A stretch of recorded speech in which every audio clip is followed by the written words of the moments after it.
the issues affecting Asia's animals and the stories of the people working on their behalf. We'll be taking you on a tour of what's been happening lately in the animal protection space around Asia and also bringing you updates from our huge network of animal protection organizations and our many working groups. Welcome to the Asia for Animals podcast. Hello, everyone, and welcome to another episode of the AFA podcast. My name is Craig Grant. And my name is Pavitra Krishnan, and we are both coordinators at the Capacity in Animal Protection Coalition, aka CAPC, which exists to help Asian NGOs build and improve upon their animal and vegan advocacy work. In today's episode, we're thinking about how animal protection NGOs can maximize their impact by referencing the growing body of research.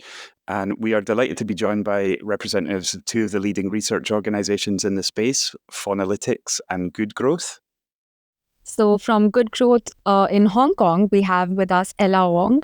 She is an experienced project manager in user research and stakeholder engagement. As head of projects and operations at Good Growth, Ella has led research projects related to the alt protein industry in China and Southeast Asia, as well as on the animal advocacy movement in Asia. She's also in charge of the distribution of research insights and general operations. Prior to Good Growth, Ella managed sustainability-related training programs for multinational companies and institutions. She also has experience in UX research, design, and stakeholder management for a property developer. And in her spare time, you can find her trying the latest plant-based protein products around town. And from Faunalytics, we have with us Björn Olafsson. So Björn started advocating for animals at the ripe age of 10 and hasn't stopped since. After studying psychology and human rights at the University of Chicago and the Center for Decision Research, Björn worked in education and science writing. He then investigated animal agriculture as a journalist for Sentient and other publications, reporting on greenwashing campaigns, alternative proteins, and animal sentience. As Faunalytics research liaison, Björn helps make research more accessible, fosters collaborations, and assists advocates in making the best evidence-based decisions to save the most animals possible. Björn lives in Spain with his two beloved lovebirds, Bonnie and Pip. So welcome, Björn and Ella. Hi. Yeah, thank you for having us. All right. So the first question is for both of you. If you can just give our audience an overview of the types of research that your organization creates or curates. And one question that I'm particularly curious about is that have you ever run into problems on where your research is seen as biased? Like, how do you maintain a balance and legitimacy while still supporting advocacy goals? So maybe we can start with Björn. Sure. Great question. So at Faunalytics, we have a couple of different ways that we use research to help advocates. We have our own original research, our own original studies. And the intended audience for these original studies that we conduct ourselves is animal advocates. These studies are not typically used as much outside of the movement. They're usually more internal, sometimes to foster collaborations between parts of the movement or between this movement and other groups. For an example of that one, we have a study that should be published later today about how to collaborate between the animal protection movement and the environmental movement, as one example. And then we also, in addition to that, we have our own research library, which is the largest animal advocacy research library that we know of in the world. And this includes anything. It really runs the gamut. We have studies about the climate impact of animal products. We have studies about the salaries of people in the animal movement, about how protests can work or not work in certain conditions. And lots of these studies are used for external legitimacy. So, for example, an animal advocate might be looking through our website, our library, find a study, and then try to convince somebody outside the movement of a certain point. Perhaps they're an advocate working with restaurants to include more plant-based options or default veg. And they find a study on our website that shows that implementing a default veg policy is a really great way to make your dining hall or cafeteria or restaurant a lot more sustainable. So when we have a study like this that's trying to be externally legitimate, that's trying to convince somebody outside of the movement that this is a really valid science-based position, there's a couple of things these studies need to be, ideally. Number one is peer-reviewed. If it's peer-reviewed, it's more likely to be taken seriously by someone outside the movement. Not every study has to be peer-reviewed. If it's more internal, it's not quite as important, but ideally it would be. And we do have this on our website when it is peer-reviewed and when it isn't. You can filter for that, for example. Secondly, it's important to not exaggerate the base facts in the study or in the reporting or the communication of the study. One of the best tools we have as animal advocates is that 99% of the time, the facts support our positions.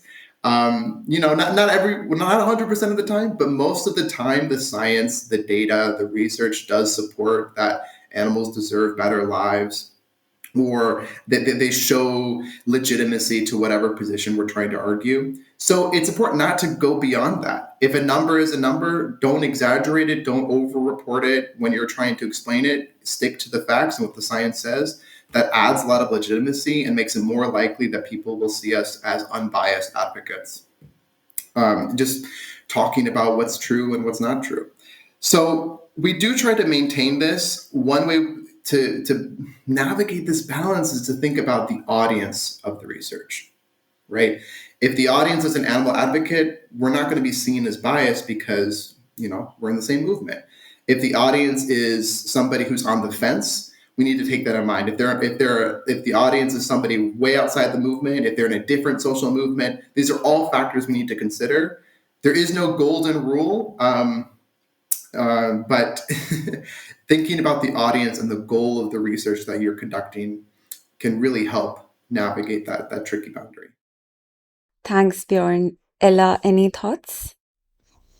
Sure. So at Good Growth, we do two main types of research. One is open access research. So generally they're funded by grants, funders, and the research data like Faunalytics original studies is available to everyone and for all advocates. An example is we worked with Good Food Institute. They commissioned research, and that one is open access in the sense that they want to share with as many plant-based companies, funders, investors as possible on the findings of what Southeast consumers think about plant-based meat. On the other hand, we also do customized research.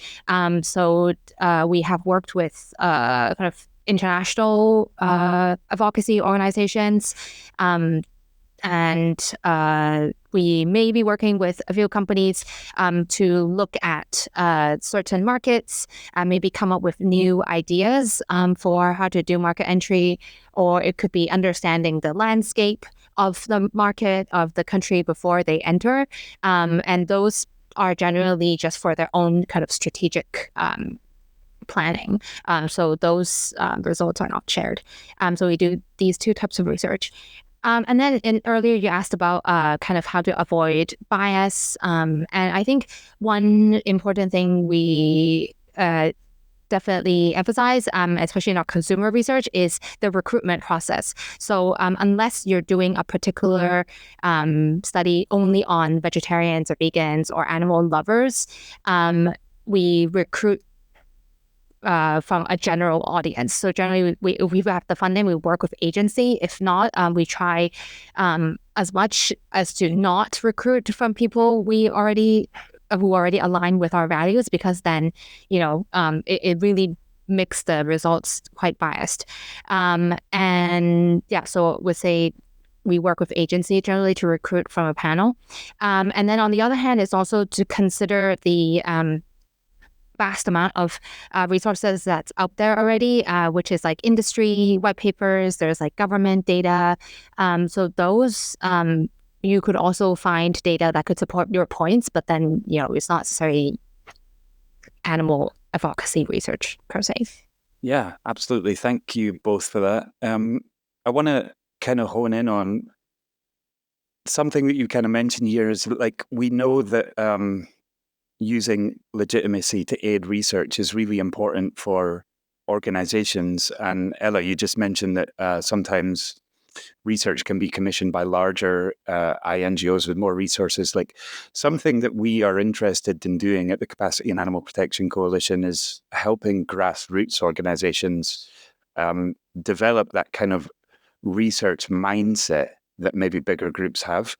And we know that that's important not just for legitimacy, but also it will help their organizational sustainability, because it's linked to, their sound like monitoring and evaluation, like what intervention did they carry out based on the research and what was the outcome, But in spite of this real importance of a research mindset, I'm curious what both of you see in your day-to-day work. Like, is it common, or is it more common that organizations need to work on developing that mindset? So whoever has an answer first, like, what do you see on this in your day-to-day work on this research mindset? That's a great question. I think a research mindset is so critical for the movement. One of the most critical things that we need to develop is this research mindset, because many people believe that in order for research to be valid or important to you, you need to have a PhD. It needs to be published in a large journal. It needs to be peer reviewed by 10 people. It needs to have really complicated graphs in a very difficult to read abstract, and it needs to be dense and theoretical. That is not necessarily the case. I mean, that's important work for people with PhDs, but research should be accessible for a large variety of people. A research mindset could be as small, and I've helped advocates with this. It could be as small as looking at your latest 20 Instagram posts and doing a little bit of analysis of the comments underneath. That's at the very small end of things, but that's still a research mindset, because you're trying to test and understand your audience and how they respond to certain messages that you give out. Is that going to land in a peer-reviewed journal? No, but it can still benefit you in how you go about your social media campaigns. Let's say, in the middle end of the spectrum, there are like certain projects, like M&E monitoring and evaluation projects, like you mentioned, that you can conduct either with somebody internal, or you could have a contractor who's external. You could also do, I'll give you an example, small independent projects that could benefit you with a research mindset. I had an advocate who was essentially trying to convince restaurant owners, like I mentioned before, to include more plant-based proteins in their menus. And she was running into a problem where the restaurant owners believed that the excess prices of the plant-based proteins would be so much that they would lose a lot of money, right? It would cost an extra $5 per burger or whatever. So we couldn't find any data that proved that it would be cheaper than $5, $10 or whatever. So why not do it ourselves? Why don't we look over why don't we find 5 different grocery stores in her region? Why don't we look at the top 10 plant-based products per grocery store, average the prices, and then compare it to the meat prices? A project like this is accessible for lots of people if you have a research framework and a desire to ask these questions. And it doesn't take that long, just a couple of hours. And you can put this into 1 or 2 graphs, show it to the restaurant owners and the stakeholders, and then bam, you got a great small research project that can be done in one afternoon and can really benefit your advocacy efforts. So I guess the research mindset means that you're curious about understanding your impact more. You want to make it as effective as possible. It does not mean you have to dedicate 3 years of your lives to answering one research question with a peer-reviewed journal. It could be very small, I guess what I'm trying to say is try to develop this mindset. And if you have any questions, by the way, at Faunalytics, we help with this. You can come and talk to us. We have virtual office hours. If you don't know where to start, we also have resources for people who want to understand their impact more on our website. We have a brand new website redesign, so it should be even more accessible than before. So if you have questions, come to us and we can help. Yeah, absolutely. Thanks. And I think the key thing you mentioned there is that in that example, I couldn't find existing research, so I went and did my own. But it's like, definitely, I want to keep bringing our audience's attention back to that they can and should reference, first of all, Faunalytics and Good Growth, so that they don't have to, do something redundant and carry out something which has already been done. Ella, did you have any thoughts on this question? Yeah, I guess I wanted to share a bit more on kind of the research mindset. Yeah, I definitely agree with what Björn said. Like, research comes in all shapes and sizes and budgets, and time. But I think what's important is to always start with thinking about your target audience. So target audience in the sense of who you're trying to understand or what topic, and then why, which leads to like kind of the second target audience. There are two types, is like the ultimate reader of the results, whether it's a study, a report, or like just a brief. Who is it done for, and what kind of outcomes would be useful for them? I think a lot of times we see a lot of advocates, they have all these like things that like, oh, I wish it would be great to know this, or yeah, I would love to do research on this. But really, like, why do they want that kind of information, and how it would help them, I think would really help shape the design of the research to make it the most useful. So you like maximize, the resources that you have. And then another point I guess I want to make is there's funding out there for research. So we'll be happy to, I'm sure Asia for Animals, you can share resources for that. And also, yeah, we will be happy to also help support with the design part, because I think the design part really is the most important key part. And then, maybe you work with other partners or you do it yourself, whatever it is, to get the research done. But ultimately, we want to make sure that the research is useful at the end. Yeah, absolutely. Thanks for that. And thank you for mentioning, like, Pavitra and I just redesigned asiaforanimals.com/resources. So listeners can definitely go there and find, as Ella mentioned, their funding to aid their research. But great to mention that Good Growth is there as a potential partner to help design the thing, because advocates don't necessarily need to have the acumen. They just need to have the impetus and the kind of imagination. So yeah, thanks for mentioning all that. Yes. So I think because, Asia for Animals is, of course, a network which is full of organizations that are working in Asia. So coming specifically to Asia-related research, Ella, you have worked deeply with Asia-specific data. And of course, we all know there's a dearth of enough resources and knowledge and data points. And also, given that the movement is fairly new as compared to maybe in the West, have you ever felt that there are any cultural or societal factors that, according to you, contribute to challenges in the collection of data on animal welfare issues in Asia? Sure, yeah. So recently I came across this idea of like culture dichotomies. So there's like relationship-based culture versus like rules, task-based culture. So relationship-based is like, we're talking about a professional setting. It's more about like you have to develop relationships with someone over maybe informal situations like social gatherings. And then rules, task-based cultures is more on like you just kind of trust people during work times, right? Like you kind of have that professional rapport. And so I think in Asia, they not to generalize, but it does tend to lean more towards the relationship-based culture spectrum. And so I think, the things we've learned is that you just have to get creative in getting people to share more information, especially because you're a stranger going in.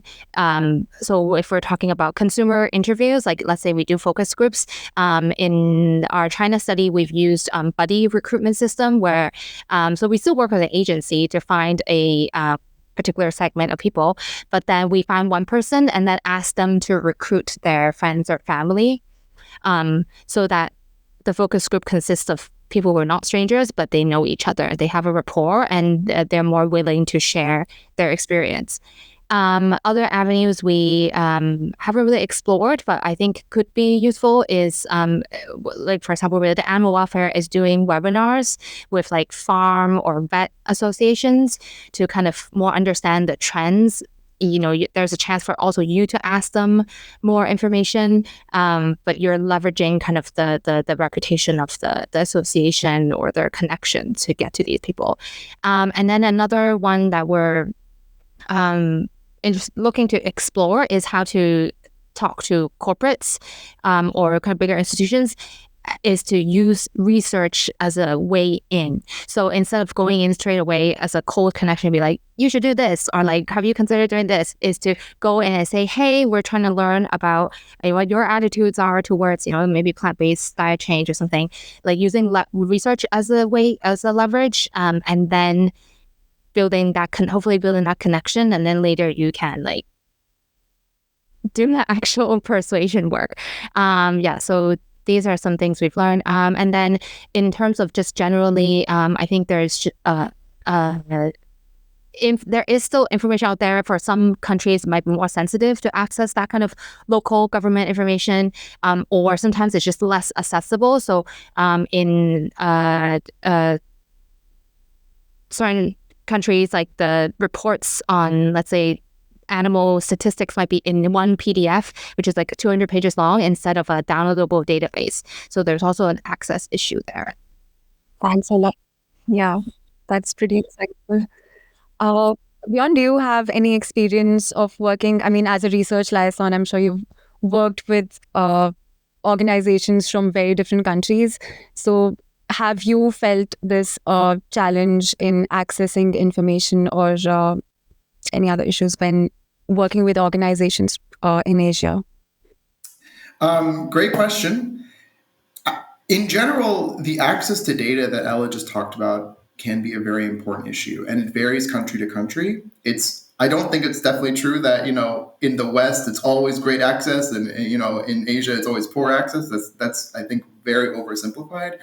But there do tend to be, like Ella said, some access issues that happen more commonly in Asia. It can be difficult to access information about where farms are, how many farms there are, what are the imports and exports of different types of products, lots of things like this.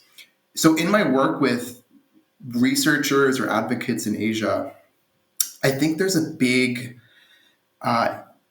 importance on just leveling the playing field of knowledge. If we're in a country in Asia, where are the farms? What are the slaughter methods? Where is the biggest avenue to create change? These are the questions that I think are really critical for the region right now. And there are a lot of researchers out there who are tackling these questions. Obviously, Ella and her team are one example, but there are many more. And I think once we have those types of questions asked and answered more and more by researchers, I think that the grassroots organizations in Asia and the NGOs in Asia will have more advantages to benefit animals in their work. Yeah, perfect. Thanks. Really interesting considerations there. My next question is kind of on like the piece about advocates accessing your research. So for our audience, we're recording this in mid-March 2024, and Björn already beat me to the plug for Faunalytics' new website, which was kind of launched in the last couple of days and is looking great. That's faunalytics.org, by the way. And I guess my question for both of you is, like, each of your sites has so many topics there, and in terms of like organizations accessing research, like, do you see organizations referencing something on like an intervention that they've already started, or is that kind of like putting the cart before the horse? And actually, when NGOs are thinking about starting out with an intervention, they should do the research piece first, or is there like no perfect fit? And yeah, could you just say a little bit, like each of you, like how best should advocates like navigate your website and find what they need? Yeah, well, that's one of the most exciting but also difficult parts of being an animal advocate right now is that there are just so many papers out there. 10 years ago, we didn't really have this amount of research. But just because we have so much doesn't mean that it's easy to navigate. And that's part of my mission here at Faunalytics is I'm trying to make it more accessible as possible. So if you're looking for specific research, first of all, we have a lot of ways to navigate our website. You can filter by whether or not a study is peer reviewed, when it was published, what type of animal it's about, whether it's a wild animal or a farmed animal or an animal used in laboratories or whatever you need. You can also search by region, by country. So use the filters, save the studies to your personal library. That's an option we have at Faunalytics where you can basically make a little portfolio of studies that are relevant to you. And obviously, not all studies are relevant to everybody. If you are an advocate working with farmed animals in Southern Asia, a study about plant-based burgers in Germany is not really going to be your cup of tea, and that's fine. But just use the websites like ours and like Good Growth and like all of the other research organizations out there to filter to what is most relevant to you. And if you ever have trouble with this, there's people here to help. I'm one of them. You can also go to the Impactful Animal Advocacy Slack channel. You can reach out to me or my other researchers at Faunalytics through our office hours. You can email us. We want to help. If you're struggling to find something, we can help you with that. So yeah, if you're, I guess my advice is filter to what is most relevant to you and reach out for help when it's not working. Awesome, thanks. Ella, I see lots of content on Good Growth site as well. Any thoughts from you? I want to cheat a bit. So a lot of our research is done with Faunalytics. So you'll see it on Faunalytics site when you do a search. But also, even for reports that are not done in collaboration with Faunalytics, I believe we have summaries or blog posts about it on the site. So I would say the way is to use the search function, as Björn said. I guess also on a related note, there is something we are working with Faunalytics on for this year is to build something called country profiles. So that's on a more country level data where we hope to aggregate the vast amount of resources, reports, data that is already up there and try and kind of identify key information that advocates want to see or would likely use in their work to make it even more accessible. So the idea behind this is, to increase accessibility of data for advocates, but also to understand what data is still missing, especially on a country level. So hopefully we, as like Good Growth and Faunalytics, can serve more as a centralized hub for knowledge. And then let's say we identify, there's a big gap here for X country, then we can better connect like the research funders, other researchers, advocates to produce that research later on. We're in the stage right now, we're coming up with the initial draft of the site, and then we would look for advocates to give us feedback on the user experience. So if anyone is particular, they have in Asia who particularly have like certain data sets they have in mind or research they really want to see or use, then please contact me and we will love to talk to you. Absolutely. Thanks both. Going back to Björn's point about like advocates shouldn't be overwhelmed, like our movement is actually now blessed to be very research rich. I think probably 10, 15 years ago, we couldn't have said that so much. So again, we're grateful to both of you for the existence of your sites and all the content on there. Absolutely. And it's great that you're also taking in feedback from, the end users and how the user experience is on the website. Because it's just so important. We have faced this a lot of times where you just go onto the website to look for something and then the page is just not easily accessible or navigatable. Is that a word? My next question is, So there was this recent research that Faunalytics published titled Research and Data as Tools in Advocates' Decision Making. And one thing that was really exciting from that research was the perspective of, from mainly the perspective of the farmed animal movement in Asia, was this concept of sharing a big, wide meta theory of change. For Asia for Animals is very keen to play a role in facilitating that, being a network organization. But we're also conscious that it's just so ambitious that it may not be able to sustain. So are there any thoughts on how we can get a whole movement to sort of sync up in that long-term way while embracing research as a really key part of that big picture? And are there any examples that you can think of from other movements as well? Anyone who wants to go first? So this is one of my favorite and most exciting parts of this report, is this big meta theory of change. Whenever I picture this, I always think of that scene in It's Always Sunny in Philadelphia when Charlie has this giant conspiracy board behind him with push pins and threads connecting everything together. And that's what I imagine the meta theory of change to be, except based in reality and not a conspiracy theory, and actually benefiting people. But that kind of underscores how difficult this is. There are so many parts of the movement. There are so many ways that we are trying to help animals. Then there's so many regions that the movement operates in. So we need to synchronize all of that. We need to make sure that advocates in a certain part of the world aren't left out. Grassroots advocacy isn't left out. And also just connecting this all together is quite difficult. So how do we do this? First of all, this is not a small project. This is something that's going to take years. I'm not expecting this to happen by this time next year or within 2 years. This is a large-scale project that needs a lot of people to work on it. There's a few ways. I mean, conferences are great. The conference in Asia, the Farmed Animal Day in Asia is a good one as well. I know that you did some theory of change work there.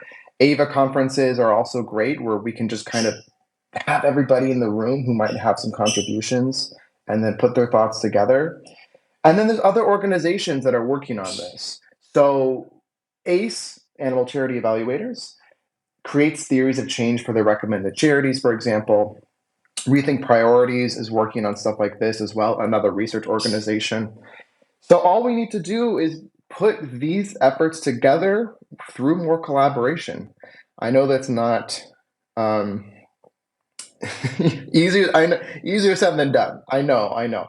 But I hope that if we all kind of contribute, and if you're listening to this and you have ideas about how your part of advocacy, how your intervention techniques factor into the larger movement, contribute. Go to conferences, contribute your ideas, talk to research groups. Your input is valued. Absolutely. Ella, do you have any thought on that? Yeah, that's an interesting question. I think we all know that there is some disagreement within the movement on what should be done, but we all have the ultimate goal of ending suffering for animals used for food. So I think that research could help with proving or disapproving certain hypotheses that orgs may have about their theory of change. For example, some of these questions might be, does welfare have potential lock-in effects? Is dietary change likely to have a tipping point? Can alt protein replace meat if it matches price, taste, convenience? For example, the problem with, though, these big picture questions is the answers to these questions might not be universal. So some of these things would be true for consumers in a certain country, but not necessarily for consumers in another. So a big challenge to develop a meta theory of change is combining the universal with the contextual, identifying reliable, specific pathways to change that also allow for potentially huge regional differences. And a practical way of potentially doing this is identifying the key assumptions upon which we disagree, develop research questions, and we could work with funders, researchers across different disciplines to find methods to test these assumptions. Yeah. Also, I just wanted to pitch in that Good Growth held an event which was sort of like a trial at creating a meta theory of change in Asia right before the Asia for Animals, the Farm Animal Day last year in KL, Malaysia. So anyone who attended the session, you all know how pumped up everyone was after Good Growth's event. So are there any plans of holding such an event again? So we don't have concrete plans. I know that Rethink Priorities, they are hosting a strategy forum before AVA in DC this year. I think their angle is, from what I understand, is a bit more on this kind of meta theory of change of like more what organizations should kind of strive for overall together. I think for our workshop last year, we were looking at kind of a slightly different level, which is what are the we want people to first share what they see as the major challenges in the movement in Asia, because that's just not been talked about so far, and then come up with kind of new ideas or potential solutions. So while there were, I think, about 8 to 10 solutions that came out, we're essentially taking that process and then kind of copying it in with different groups. So maybe some non-animal advocates, and then trying to then find certain ideas that look promising to prototype and test it. Because for a lot of advocates, they have their funding already, they have their resources committed, so they might not necessarily be able to take on new ideas. So that's what we're trying to do this year with what we call Research Action Lab, to prototype new interventions that came up from this kind of stakeholder engaged research. Yeah. Awesome. So much that was great that was mentioned there. So I guess like maybe it's a good point to insert another plug here. Any listeners out there in the Asia for Animals network who are not already part of the FAST email listserv, that's FAST, Farm Animal Strategic Team. That's where I heard about the Rethink Priorities forum that Ella Wong just mentioned. And I asked the question in there, like what portion of participants were coming from different parts of the world, because of course we want that forum to be like globally representative, pardon me. And so, yeah, it's great that we have Asia Farm Animal Day coming up this October in Hanoi. And as Björn said, like it's a great opportunity to meet in person and talk about these things and how we can kind of contribute to using the presence of Asian advocates to be that like Asian segment, if you like, of the global meta theory of change. And what's interesting is that we all kind of know what needs to happen for farmed animals. Like we know it intuitively, but we do need to kind of, as Björn said, it's a big piece of work, and we all need to participate. Ella, I'm going to come on to a question here. So you have mentioned developing these like country-specific bird's eye views, for want of a better question, and that like overlaps a little bit with like at the moment Pavitra and I are trying to develop a little bit of a snapshot of the Asian movement for farmed animal NGOs, and this is kind of with a specific lens on capacity building, and we are grateful for your help with that, which you've agreed to kind of give in the coming weeks or months. And I guess I'm mentioning this here because what I love most about Good Growth is that you don't have a sole focus on helping just NGOs, but also meta organizations like us, but as well as alt protein startups. I'm kind of curious, you've already mentioned like the different types of research that you're commissioned for, but is there any that takes up most of your time in Good Growth? And like, how does that play out? Do you have any sort of like favorite things that you like to do, or things that you reveal which are like totally new, or just could you talk a little bit more about the different areas of Good Growth's work?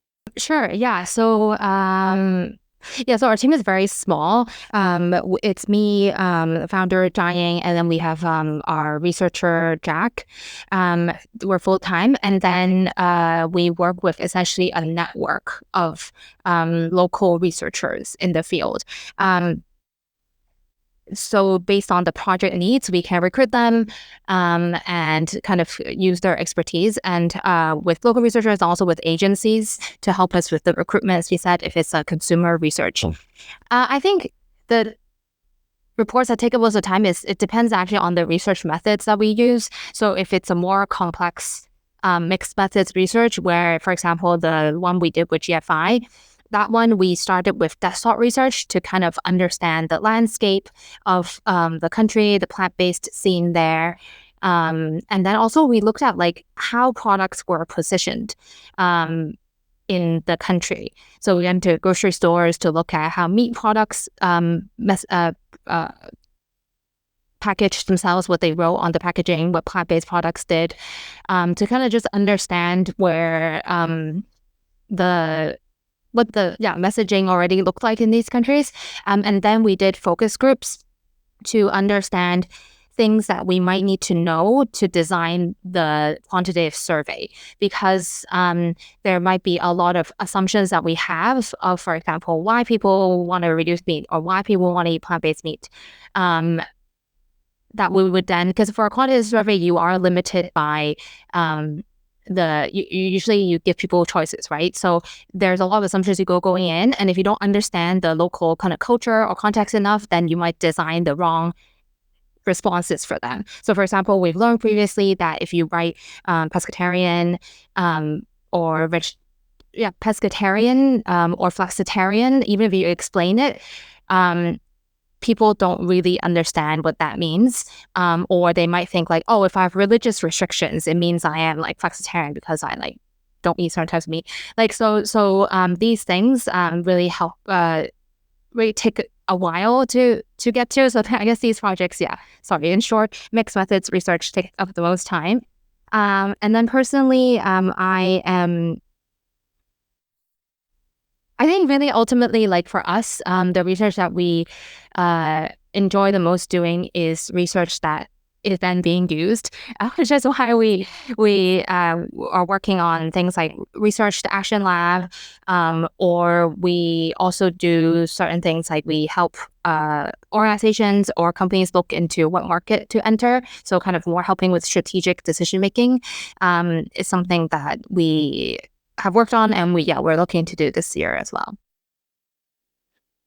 Amazing, thanks. I guess like, even if you're an NGO who's working on like legal advocacy for animals, like the people doing that are like, they still want in the real world to see lots of like alt protein or vegan protein products being consumed. So it's like, I just wanted to let our audience know like how holistic Good Growth approach is, because it's kind of just aiming at bringing about material change for animals, which is what we all want. So we're sincerely grateful for Good Growth filling that holistic role. Yeah, thank you. No, it's great to hear. But I also want to like talk about our partnership politics. I think we are.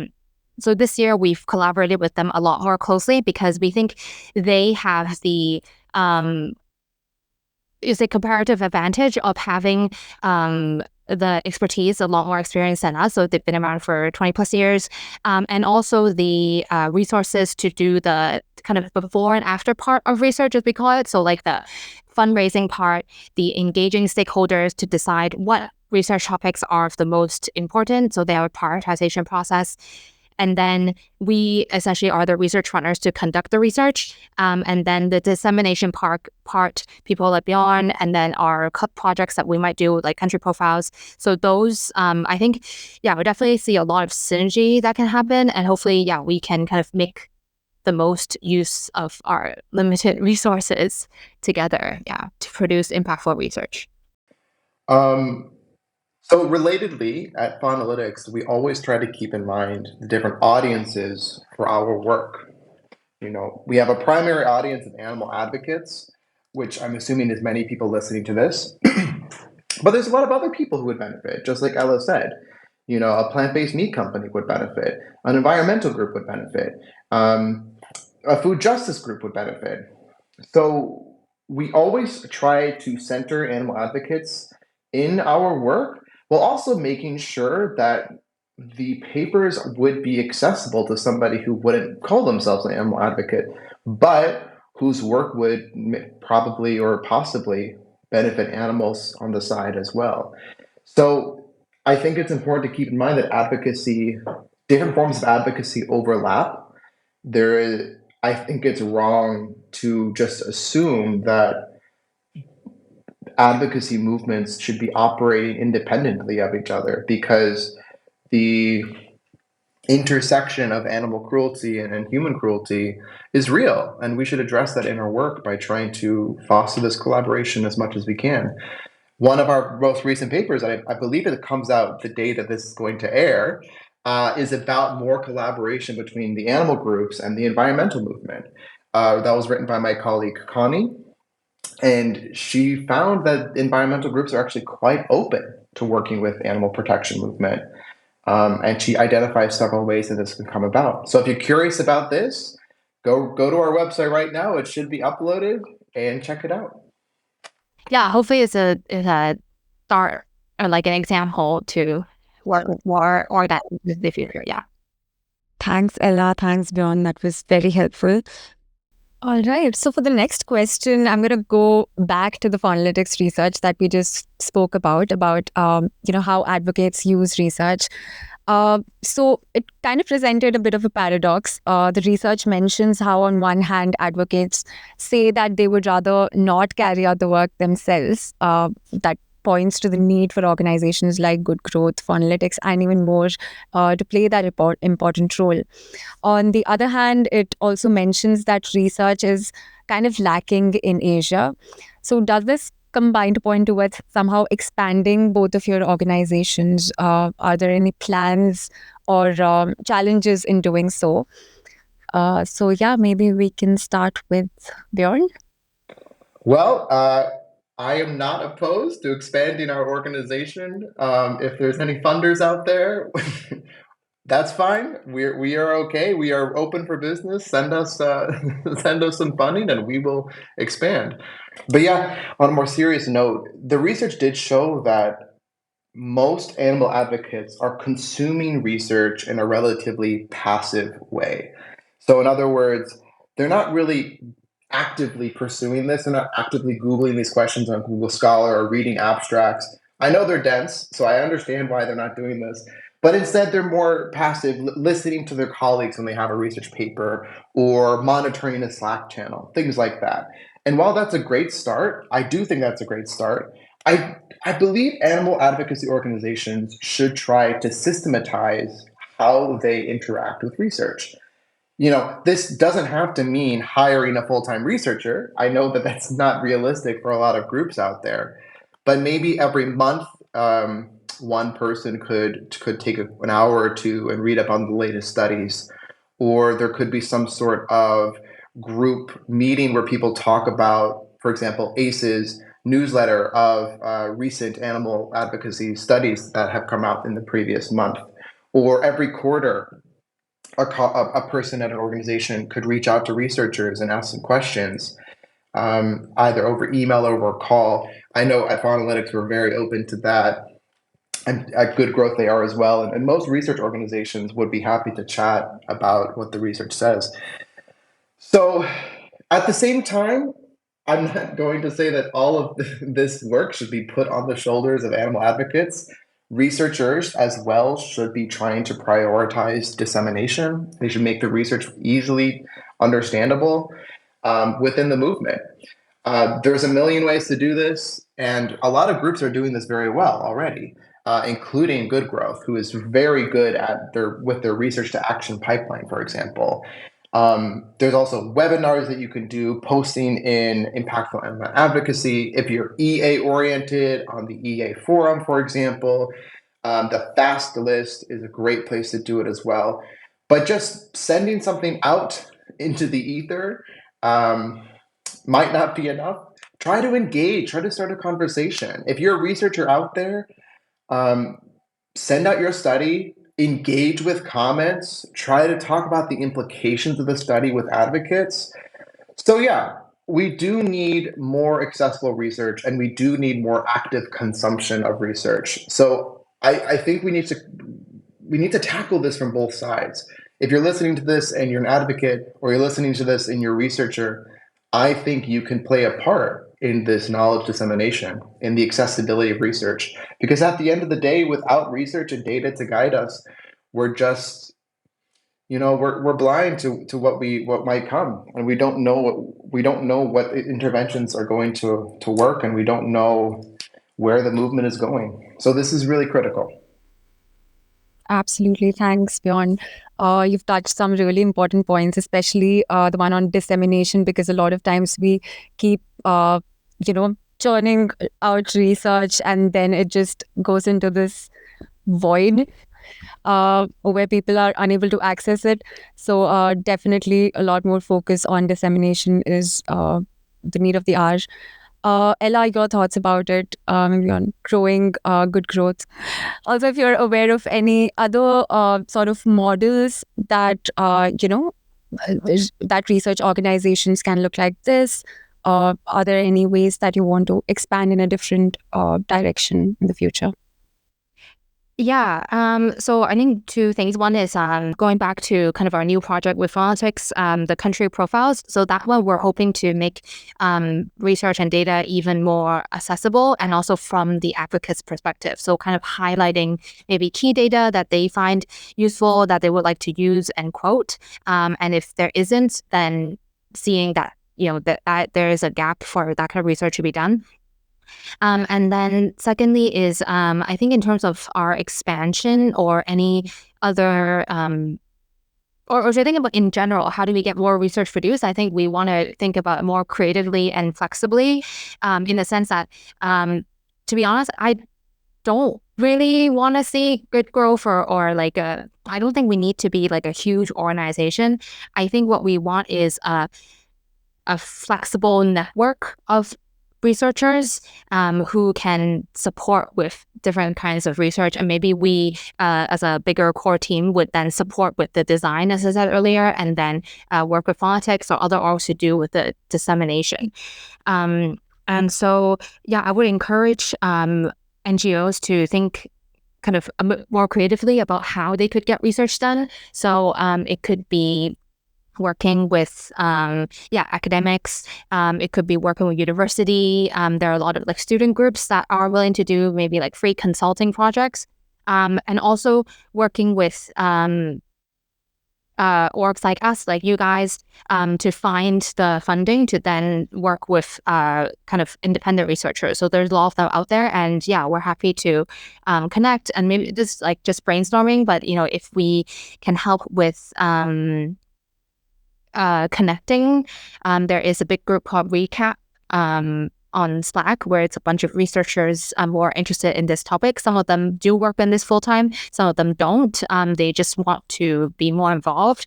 I think there are a lot of resources out there, and we just need to kind of connect like the time, the resources, the topics, and the people. Yeah, absolutely. Thank you so much for covering everything. I actually was gonna close with a question about how you see the research field in animal advocacy evolving over the next 5 years, and Faunalytics and Good Growth's role in that. But actually, you both covered everything around that so well.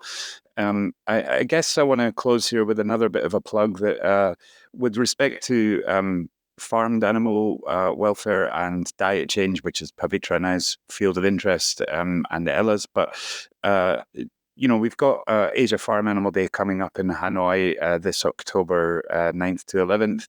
So again, it's really important to connect with research bodies like Good Growth and like Faunalytics there, but also conscious that in the broader Asia for Animals network, some of our listeners of the podcast are working on wild animals, and the same goes for Faunalytics' appearance at other events in the space as well. So keep an eye out for them, try and connect with them where you can, and, use them for the incredible value that they give our movement. So I'm just going to finish by saying a massive thanks to Ella and Bjorn for being here. This has been a really great conversation. And thanks once again, and we look forward to working with you soon.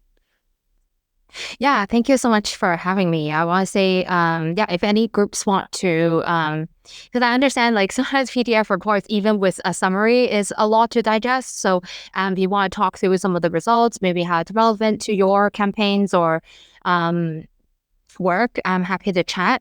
And then, we're also work with Asia for Animals team, Craig and Pavitra very closely. So you can also reach out through them.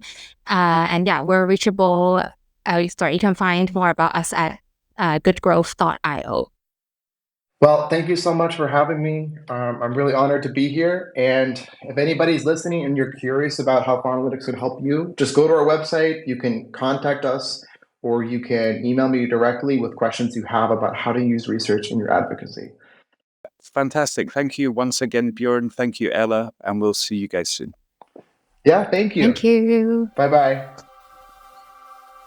Thanks for listening. You can find everything you need to know about our work and connect with us at asiaforanimals.com. Tune in for the next episode. Asia for Animals Coalition, a united voice for Asia's animals.